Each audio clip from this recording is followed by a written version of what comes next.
પહેલાં જ્યારે કૃષ્ણ ભગવાનનો મૃત્યુનો સમય આવે છે એટલે એને ખબર હતી કે હવે પૃથ્વી છોડવાનો ટાઈમ આવી ગયો છે. નોર્મલ માણસ જ હતા એટલે ઓફકોર્સ એનું મરણ બી નિશ્ચિત હતું અને એને ખબર હતી ક્યાં શું જઈ. એટલે એક જંગલમાં પહોંચી જાય છે અને વડલા નીચે બેઠા બેઠા આમ પગ એની જે સ્ટાઇલ છે એ સ્ટાઇલથી બેઠા અને પગ લાંબો કરીને બેઠા. એ ટાઈમે એક શિકારી આવે છે અને શિકારી તીર છોડે છે, બરાબર, ઝાડની પાછળથી. એ સીધે સીધો કૃષ્ણ ભગવાનના પગમાં વાગે છે. ભાઈ, અને શિકારી જોવે છે, એને એવું હતું કોઈ હરણ છે. અને જ્યારે કૃષ્ણ ભગવાનની બાજુમાં આવે છે એની માફી માગવા માંડે છે કે પ્રભુ મને તો ખબર જ નહોતી કે કોઈ માણસ છે કે કોઈ ભગવાન છે, મને તો એવું હતું કે હરણ જાય છે.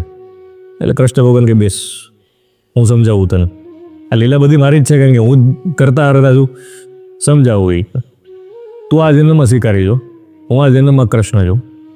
એની પહેલાંના જન્મમાં હું રામ હતો અને તું બાલી હતો, રાઈટ? બાલી એટલે કયા રાજા બાલી નહીં, સુગ્રીવ અને બાલી.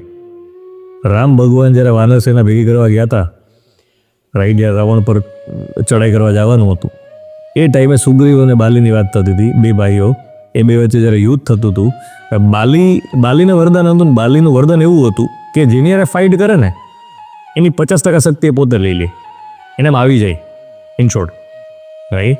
એટલે સુગ્રીવ અને બાલી યારે યુદ્ધ થતું હતું ત્યારે એને ખબર હતી કે સુગ્રીવ જે છે આપણા કામનો માણસ છે, એની આપણને આગળ દઈને બધે હેલ્પફુલ થશે.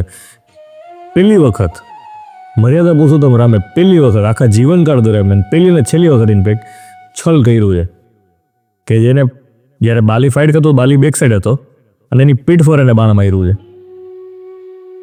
આખા રામ અવતાર દરમિયાન પહેલી ને છેલ્લી વખત એને છલ કપટ કર્યું છે કે પાછળથી એને માર્યું છે, રાઈટ? અને બાલીનું મૃત્યુ થઈ જાય, સુગ્રીવ બચી જાય છે અને પછી આખી રામકથા જે આપણને ખબર છે એ પ્રમાણે. Back to the story. એટલે કૃષ્ણ ભગવાન એવું કહે છે કે ગયા જન્મમાં તો બાલી હતો, મેં તને પાછળથી માર્યો હતો, રાઈટ?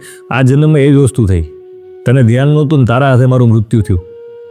એટલે એવું કહેવાય ને કે જે કર્મોનું ફળ બધાને મળે, જે ભગવાન પોતાની નથી મૂકતા, પોતાની જાતની નથી મૂકતા, તો સ્વાભાવિક છે કે આપણે તો ચંદેવા મનુષ્ય છીએ.